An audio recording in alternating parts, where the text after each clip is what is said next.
আসসালামু আলাইকুম। এক প্রিয় বোন সালাম দিয়েছেন। ওয়ালাইকুম আসসালাম।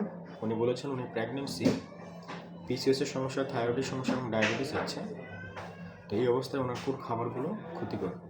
খুব সুন্দর একটি প্রশ্ন করেছেন। যেহেতু প্রেগনেন্সির সময় একই সাথে যেহেতু একাধিক সমস্যা আছে, আর এই সমস্যাগুলো থাকলে খাবারের ব্যাপারে ভীষণ সতর্ক থাকাটা ভীষণ জরুরি। কিছু খাবার আছে যে খাবারগুলো ঝুঁকি বাড়াতে সাহায্য করে।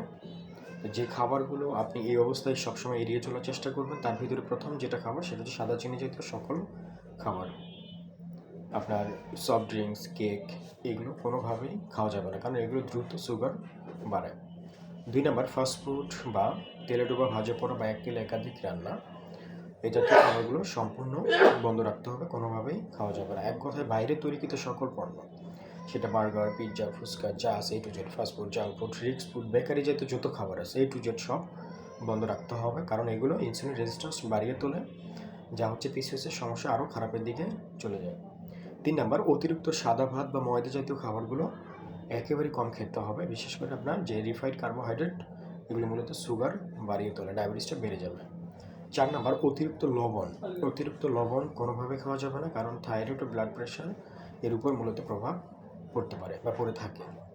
5 নাম্বার, প্যাকেট জুস বা যে প্রসেস খাবার, যদি এই কথাটা পূর্বে বলেছি যে এগুলো মূলত প্রিজারভেটিভ ও অতিরিক্ত চিনি থাকে, যার কারণে থাইরয়েড, পিসিওএসের সমস্যা, ডায়াবেটিস এগুলো সবগুলোই আপনার বাড়িয়ে দেয়। অতএব এগুলো সবসময় এড়িয়ে চলার চেষ্টা করবেন, এবং অতিরিক্ত চা বা কফি অর্থাৎ ক্যাফেইন এই জাতীয় খাবার একেবারেই কমে দিতে হবে, কারণ এগুলো হরমোন ও ঘুমের ডাইরেক্টলি প্রভাব পড়ে এর উপর, তাই সতর্ক থাকতে হবে। আর এছাড়াও আয়োডিন খুব বেশি খাওয়া যাবে না, কমও খাওয়া যাবে না, দুটোই সমস্যা। থাইরয়েড যদি থাকে সেক্ষেত্রে অবশ্যই চিকিৎসকের শরণাপন্ন হয়ে সেই অনুসারে ওষুধ খেতে হবে, ভীষণ গুরুত্বপূর্ণ। থাইরয়েডের এদিক ওদিক হয়ে গেলে মিসক্যারেজের প্রবণতা থাকে।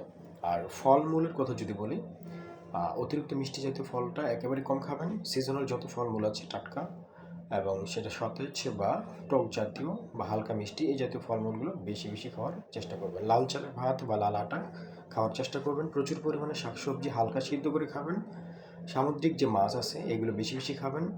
ডাল, ডিম এগুলো বেশি বেশি খাওয়ার চেষ্টা করবেন, এবং যে কোনো প্রকার বাদাম, কাজু বাদাম, পেস্তা বাদাম, কাঠবাদাম, বাদাম, আখরোট এগুলো বেশি বেশি খাওয়ার চেষ্টা করবেন। এছাড়াও পর্যাপ্ত পানি পান করার চেষ্টা করতে হবে। ভালো থাকবেন। আসসালামু আলাইকুম।